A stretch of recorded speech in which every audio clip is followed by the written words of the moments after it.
Hi there, and welcome to This Day in History for February 29th. February 29th is the 60th day of the year, with 306 days remaining to the end of the year.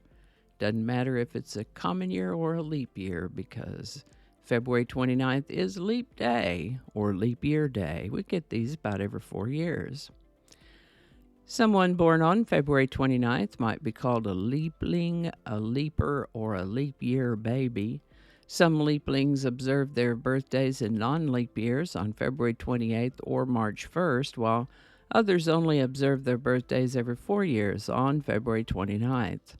You probably already know this, but leap days are observed because the Earth's period of orbital revolution around the Sun actually takes about 6 hours longer than 365 whole days.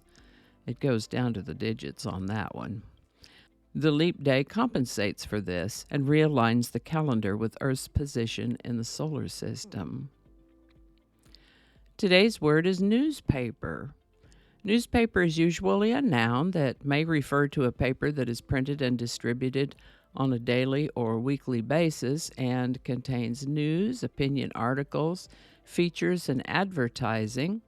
You might also occasionally see the word newspaper as a verb where it means to do newspaper work, although I don't recall ever having seen that particular verb usage, but there it is. By the way, newspapers are usually printed on a rough paper that's actually called newsprint.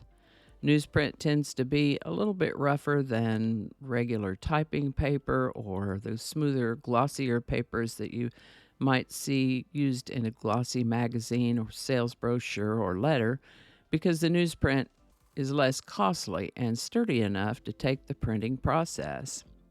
While Johann Gutenberg invented the movable type press in the mid-1400s, they didn't really start using it for newspapers for a while yet after that. Some of the earliest newspapers that we know of were handwritten news sheets circulated in Venice, Italy in the 1560s. And the first printed papers that we know of were weeklies printed in Germany in about 1605, and it was in the 1600s when these publications began to be called newspapers. Researching the history of the newspaper can be quite the rabbit hole, so we're going to wrap it up right there for now. Newspapers. The word newspaper was suggested by my buddy Braxton. Thanks, Braxton. And remember, if you have a word you'd like us to examine in this Word of the Day segment, drop it in the comments. We'll take a look at it.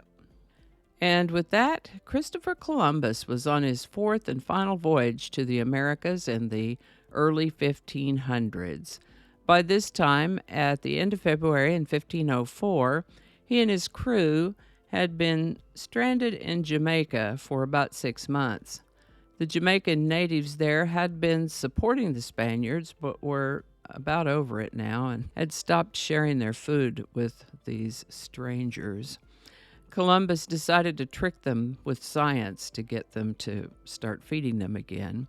He had an ephemeris with him on this voyage, and he happened to notice that there was going to be a lunar eclipse on March 1st, which would be visible in the Americas the night of February 29th, 1504.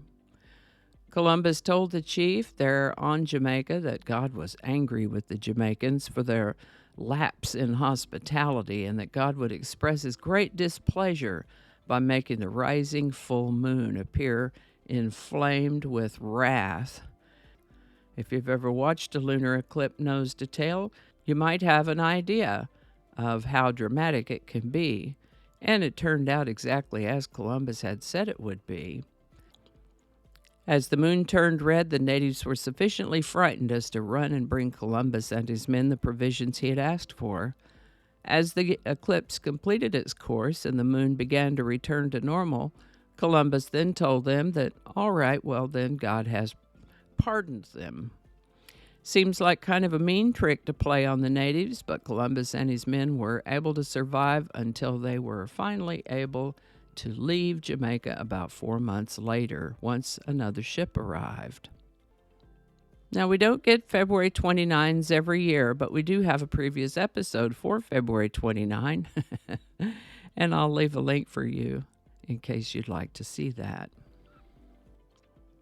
Today's song is Because You Loved Me by Celine Dion. Written by Diane Warren, this song appears on Ms. Dion's fourth English language studio album, 1996's Falling Into You, and was her first single in North America. The song did well, with 6 weeks in the number one spot on the Billboard Hot 100 in March and April of 1996. Because You Loved Me by Celine Dion. Link in the description. Alrighty, thank you so much for watching. Consider subscribing if you haven't already. Feel free to share this video with a link in your email, messaging, or social media. If you enjoy this series, you can check out the playlist that contains these videos. I'll put a link to that in the description. That description lives on YouTube, so for other platforms, I'll include a link to my blog page that's called No Really. You can also find me on Rumble, BitChute, and Odyssey. All those links in that description. Alrighty, that's all I can think of right now. Thanks again, and I'll see you next time.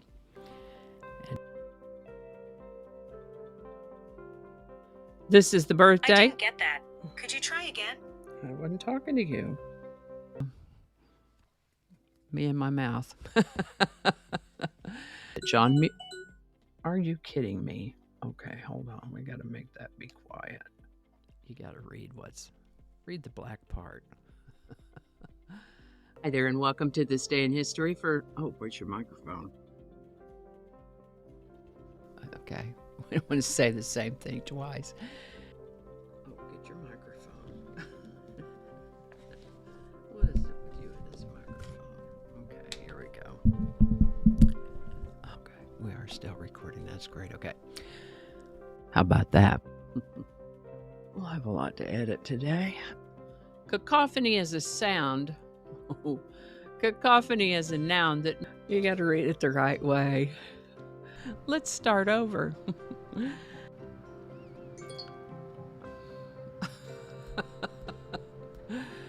It's 8 o'clock, so all of the reminders are going to be dinging.